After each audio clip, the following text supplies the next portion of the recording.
Welcome to Discover Greater Lansing. Whether you're exploring the rich history of the state capital or indulging in incredible local food, there's always something exciting happening here. Discover living. Discover mobility. Discover downtown. Discover giving back. Greater Lansing offers breathtaking activities and outdoor adventures, ensuring a perfect balance of city life and natural beauty. Discover the warmth. Discover the charm. Discover Greater Lansing. The journey begins now. Well, hello and welcome back to Discover Greater Lansing. Again, we have a fantastic show on such an important topic, and that is the topic of housing. With a community to be strong and vibrant, such as Greater Lansing, we need housing for all ranges of families and individuals. And with that, I have Doug Fleming, Executive Director of the Lansing Housing Commission. Good morning and welcome. It's great to be here, Lori. Appreciate the opportunity. All right. So, some people don't know you. I've known you. You're a good friend. The Greater Lansing Housing Commission. Tell us what you do. What's that all about? Well, the Lansing Housing Commission is a state-sanctioned, actually, organization. We're developed under charter. We have a public board of 5 members that are appointed by the mayor that oversee the operations of it. They hire me as the executive director, and I joined the Lansing Housing Commission just over 5 years ago. After some conversations with the mayor at that time, we were some struggles at the Housing Commission and asked me to come in and spend some time and see what we could do. And my staff today still laughs that I'm in the 5th year of a 6-month contract. All right. Well, we're glad you're here. Well, I've enjoyed it. So. All right. And again, so the Housing Commission, you own property. Tell us how the system works, how you help people who may be looking for housing. It's sometimes a complicated system. There's fundamentally 2 major areas of the Housing Commission. The first one is that we own physical units. We have about 550 units over 4 properties in Lansing. They're geographically located in the city in the northeast, northwest, southeast, and south central, so they're all over the city. That accounts for about 550. We call those project-based vouchers or project-based units, in that the subsidy that goes with those units are attached to the unit. So if you move into Unit 1, the subsidy comes with Unit 1. Okay. If you move out, the subsidy stays there for the next family coming in. Okay. The second critical part or major part of a housing commission, and this is pretty much true throughout the country, is what's called Section 8. And those are individual-based vouchers. And those vouchers are assigned to the individual. So you'll come into our office, and if you qualify for the program, we will give you a Section 8 voucher. You go out and find housing in that community, and then you move into that unit that is owned and operated by a local landlord. Okay. And if you don't like where you're living, or for family circumstances you need to move and go someplace else, the subsidy goes with you. So it's a very difference between one, it's tied to the actual physical property, a project-based voucher. Section 8 voucher moves with the individual as they go around the city. So between the 2, we have 550 plus physical units, but then we also have over 1,800 vouchers that we administer here in the city of Lansing. We also have a contract with MISTA, and we also do an additional 700 vouchers, Section 8 type vouchers with the MISTA program as well. So in total, the Housing Commission is ultimately responsible for about 3,000 housing units in the city of Lansing, or the Lansing area, I should say, because we don't just operate in the city each month. Wow. So 3,000 seems like an awfully big number, but we know there's a crisis in our country, in our state. What about Lansing? Is 3,000, is that enough to take care of people who may be looking and in need of housing and assisted housing opportunities? No, it's not. No. We have a critical need. We are not exempt from the national crisis that we have for affordable housing. In our Section 8 program, we have a waiting list that we have to open up, and people get on the waiting list, and under a fair housing regulation, we go through the list from number 1 to the end. So there's no advantage to anybody, no matter what your status is. If you're number 1 on the list, we go to you first. Number 2 is number 2. When we open that list, which we traditionally do about every 10 months, In a 5 to 7 day period, we're going to get somewhere between 2,500 and 3,200 people sign up for our list. Because it's so difficult to get through that list in a timely manner, we then lottery that down to 600. We work through those 600 usually in a 10-month process. We open the list and we start it all over again. One of the critical issues that we have right now is that HUD, who is the financer of the subsidy, has run out of money for this year. So effectively, we have shut down our list. We are not issuing any new Section 8 vouchers, nor is MSHDA. Both of us have shut down about 45 days ago.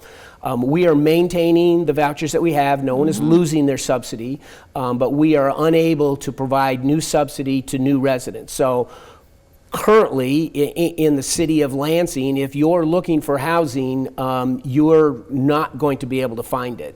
We do have wait lists in our physical units, and other affordable housing properties have wait lists as well. But those wait lists are long as well. You're looking, if you need critical housing right now, you're probably looking at anywhere between 60 and 90 days at best, and it can be up to 6 months before we're going to find you housing in the city of Lansing. Wow. So the need is real. The need is very real. I get emails literally daily from people describing their situation and their need for housing. And it can be a variety of things that drive them to us. It can be a medical situation where they're behind in their medical bills and they just can't afford their housing anymore. It can be a domestic violence. It can be a substance abuse. For every person that moves in, they have their own unique story on why they come to us for affordable housing or subsidized housing. Our job is to get them into safe and secure housing and then work with them to try to lift them out of that housing while they're there and hopefully transition them back into what we call the market rate system, where they can then afford to pay for their housing without the need for any kind of subsidy. Right. Right, and we're not talking just downtown Lansing. You serve a broad area of communities, and talk about that breadth and depth of who you serve, because a lot of people think, oh, it's just inner city, not in our outer communities. Is the need more spread than just immediate downtown area? Yes, it is. Our physical units are all located in the city of Lansing, but our voucher program actually extends down to Eaton Rapids, Michigan, down to Charlotte, up to St. John's, out to the Williamston area. So it's kind of a broad circle of the greater Lansing area, kind of the Tri-County area that our vouchers reach to. And we have landlords in all of those. We are also partners with other developers in affordable housing projects in the area as well. We currently are involved with a project called Woodward Way in East Lansing that opened about a year and a half ago, and we have some units in there. We have a new tax credit application going that went in actually last week on October 1st for a brand new building downtown East Lansing. And then we have several of our own. The Housing Commission is in the process right now of building another 125 units in downtown Lansing where we don't have a presence right now. So yes, the need is everywhere. We are working with partners and both directly ourselves and with the partners to develop more housing in the greater Lansing area. And that's kind of our scope and our mission. Yeah. So again, we hear it again and again on this show, how very important partnerships are. And you don't only, here's a roof over your head at night, you provide so many other resources for your residents and those that come in contact with the Housing Commission. Can you talk a little bit about those kind of resources to give people that opportunity to get out of debt or budget for future so that they can buy a home on their own? Yeah, we actually have a small home ownership program. We have participated with Habitat for Humanity. We sold 3 houses in partnership with them. We have sold, I think, another 5 to 7 houses directly from the Housing Commission to people under 80% AMI, helping them move from that rental market into home ownership, which then ultimately allows them to build family wealth, which is a big part of our DEI objectives that we have as a part of the Housing Commission. In addition to that, it's kind of a misnomer that we're funded to help lift people out of poverty.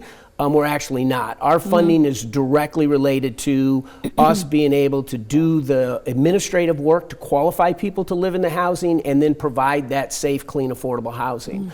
Now, the Housing Commission has on its own, through our very proactive board of directors and great staff, decided that we want to do more. There are lots of resources in our community, and one of our frustrations and the frustrations of our partners is that there are these systems out there to support individuals who are looking to make changes in their lives, but it's very difficult to connect them all.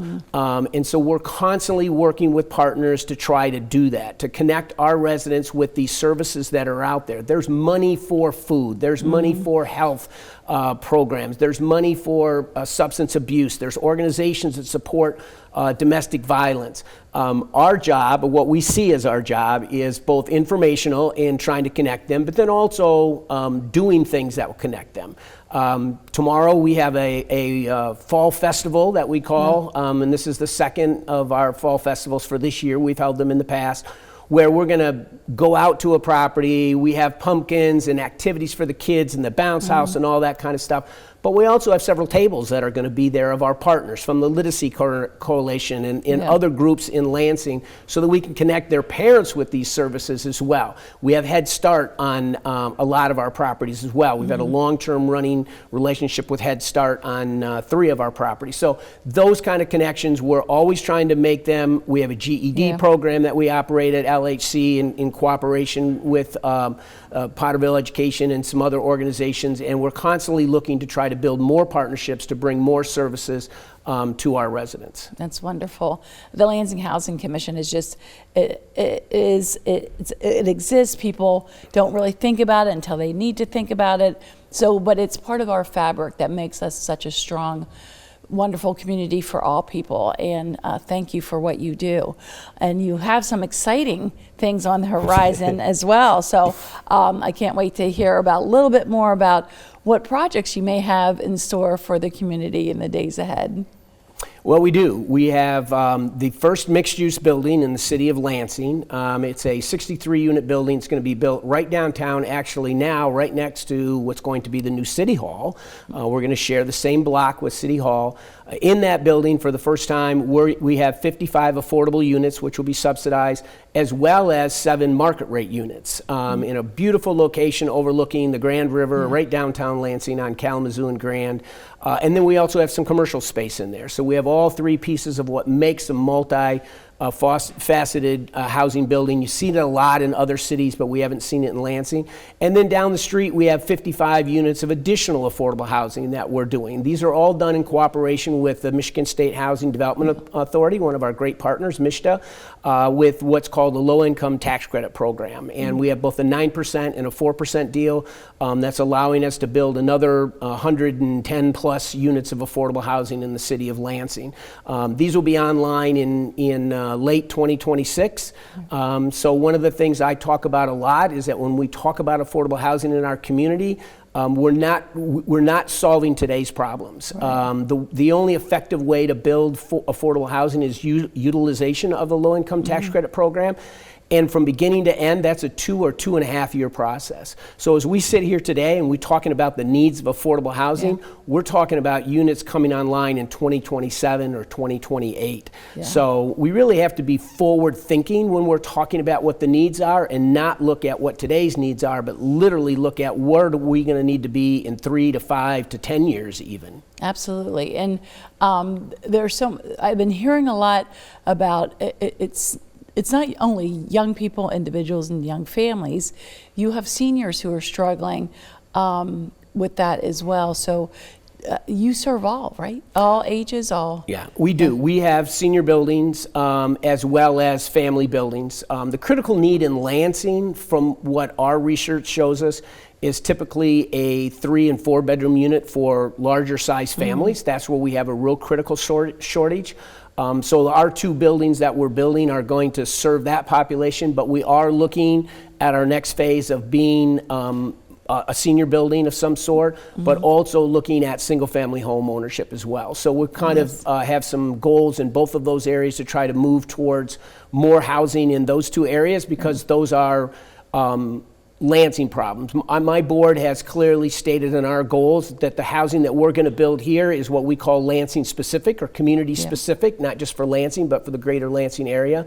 And so we're looking at what those needs are, and we're working with community partners, talking to individuals that are in our industry, and figuring out what's the best way to serve the population that we have. We have a very strong relationship with the Veterans Administration through our Vet Vash program. We're doing some stuff with them that's real exciting about some additional housing for veterans in our community as well. So again, we're open to every partnership and trying to serve all of what we call community-specific needs, those things that Lansing needs. We're not worried about what the rest of the country needs. We need to take care of our folk. Absolutely, and I've heard no matter where you go in the state, Lansing is being looked at as a model, thanks in great part to your leadership on the Lansing Housing Commission and all the great works you're doing. And you're not so shy, so you go out and you talk about the issue, right? We got to talk about some of these challenges and how we're going to deal with them and work together to fix them, because we all have to come together, right, Doug, to make it something that we just don't talk about, but we put into action. Yeah, we serve a very difficult population. We understand that. My staff, who's a wonderful group of people, work daily with very difficult situations. When you take someone from a homeless situation and you put them into a home, they're not prepared for living in a home. They've not lived in a home from the upkeep of the unit to a lot of other issues going on. And so we're constantly working with trying to not only find clean, safe, affordable housing, which is our primary mission, but then maintaining that housing, trying to keep somebody in that. The last thing that we want to do is to move somebody in a unit and then for some reason evict them 4, 5, 6, 7, 8 months later and just push them further down in society. That's not what our goal is. We're trying to find ways to get them in there and keep them in there. But it's a daily challenge for our organization, and we need to continue to build these partnerships and get other people to help us do this, and that includes city government, city council, ourselves, and then all of our great social work partners as part of the Community Action Agency and other people in the city of Lansing. Wonderful. Well, Doug, what we could spend probably more than several shows talking about this critical issue in our area, in our region. Thank you, the board of Lansing Housing Commission, and your team for providing this most basic essential for our Lansing residents. Well, we appreciate it, and I want to thank you for the opportunity. CATA's regional mobility solutions make a difference for our community. Hear what our writers and community leaders have to say about the value CATA delivers to the capital city area. My name's Evie Saitek.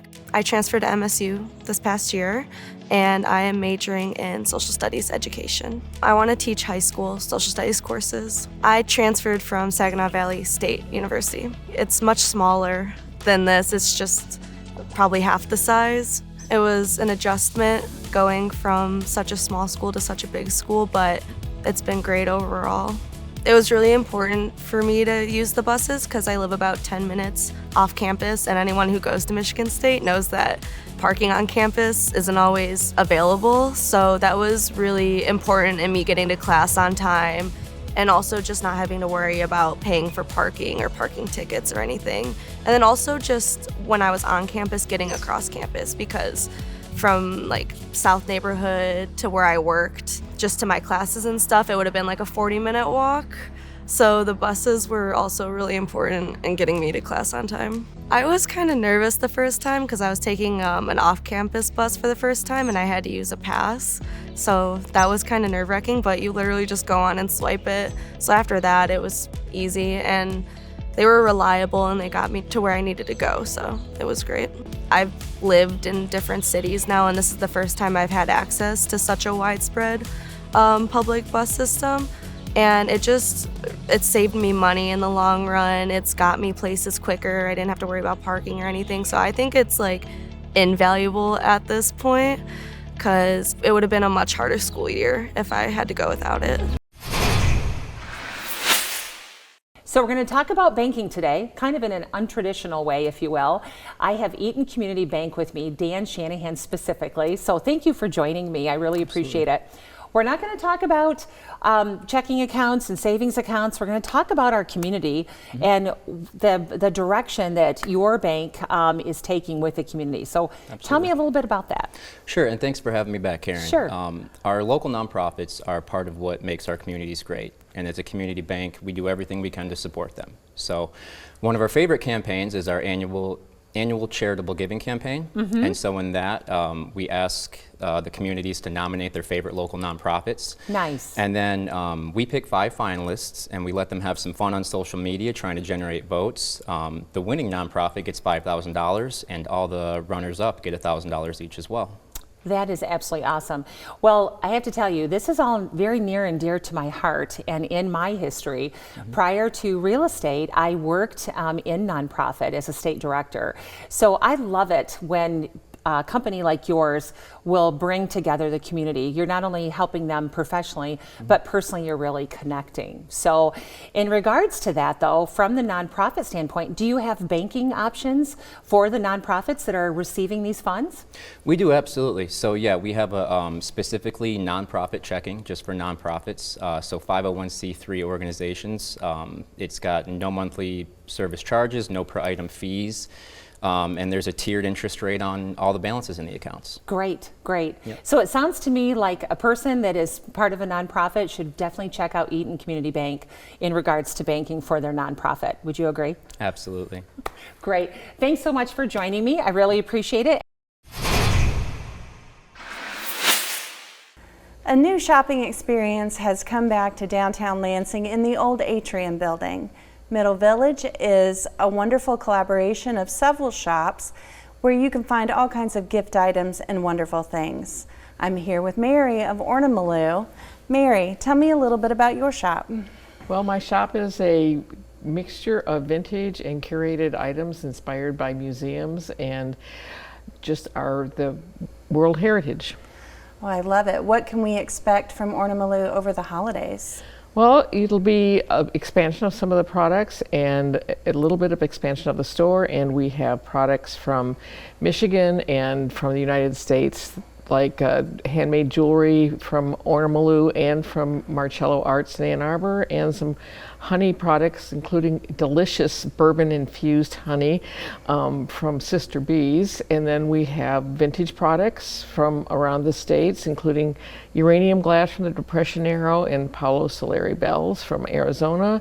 And then a huge collection of Meso and South American vintage ethnic artifacts, from weavings to masks to clay products. It's just a myriad of beautiful products. Oh, it sounds wonderful, and I have had that mustard and it's delicious. What would you recommend if somebody wants to buy somebody a collectible item for a gift for the holidays? The biggest recommendation is to know what the person likes and to buy for that person something that is affordable for you, but something that they will cherish as well. It's hard to say, for me to recommend something if I don't know the person. I got it. Well, if you want more information, you can go to shops@middlevillage.com. I have Lyle Young here with me today from Young's Turf Farm, and we're going to talk about the outside of the house today and kind of putting things to bed for fourth quarter as far as your lawn and landscape is concerned. So Lyle, thank you so much for joining me. Thanks. Tell me a little bit about, people are wrapping up, putting lawn furniture away and all that kind of stuff. What should they be doing with their plants and their turf? A lot of these Home Depots, Lowe's, they have a 3-step system now recommended from Scott's. I would recommend just to follow that this time of year. Fall time, you're going to do like a 6-24-24, a little lower on the nitrogen, a little higher on the phosphorus and potash. Great. And it's good to have a plan in regards to, if you love your sod now, what can you do to make sure you're going to love it in the spring? For the people that don't even have any sod though at this point, is it too late to put a yard in and plants? No, this is the best time of year to do it. We're getting cooler temperatures, we're going to get some fall time rains. The closer it gets to winter, the grass will actually go dormant. It's less stress on the grass when harvesting and installing in your yard. Gotcha. What's it going to look like in the spring? Green right up, just like the old grass will. Nice, nice. And that's something that you can do as Yep. well. People can reach out to you directly. Yep. So, Pick up, delivery, installation, everything. okay, great. Well, thank you so much for joining me. I really appreciate you. it. I talk to so many people in my market about how to prepare their home, and it kind of stops at the curb. So it's kind of nice to know what to do outside. Would you say that plants are kind of the same way, or? Yeah. Yep. Okay, great, great. Well, reach out to Young's Turf Farm if you have any questions. You can contact Lyle directly at the numbers on the screen, or me. Thank you. The Lansing Regional Chamber is pleased to be part of Discover Greater Lansing, where we will celebrate and showcase the economic growth and assets that define our region. We are experiencing an extraordinary transformation with over $4 billion in new investment and thousands of new jobs. Placemaking, including the integration of arts, entertainment, and culture, plays a pivotal role in shaping our vibrant communities. Infrastructure is the backbone of economic growth, and we're seeing historic levels of investment exceeding $800 million, including the planned reconstruction of Michigan Avenue, connecting Michigan State University to our state capitol. As you embark on your journey to discover Greater Lansing, we encourage you to immerse yourselves in the unique experiences our region has to offer, support the small businesses that form the heartbeat of Lansing, and joining us in fostering an environment where innovation, collaboration, and prosperity flourish. Together, let's build a stronger Lansing. Megan, welcome. Thank you. Thank you for having me. Yeah, so tell me a little bit about the Arts Council of Greater Lansing and the grant that the Lansing Rotary Club Foundation gave you for Arts Night Out. So the Arts Council of Greater Lansing is a nonprofit dedicated to supporting and promoting the arts, culture, and creativity in the Greater Lansing area. We're in Old Town Lansing, and an event that we host is Arts Night Out, where we are placing artists into local businesses to bring people to Old Town and entice them to purchase local art from local artists, and also go into the businesses that maybe they aren't just popping into. So not just retail shops, but also insurance agencies or law offices, things like that, that if they walk in, they know they'll see local art. With the grant from Rotary, we were able to enhance our performance series in Turner Mini Park. That is an area that is buzzing with activity. It's on a very busy corner of Turner and Cesar Chavez and in Old Town's Art District. And by having the performance series there and having the funds from Rotary to boost that up, we were able to engage poetry, new bands, and have new art demonstrations there, as well as open mics and bubble dancing activities and things like that, that people coming and going from maybe their dinner or shopping could engage with. Oh, that's great. Thank you so much.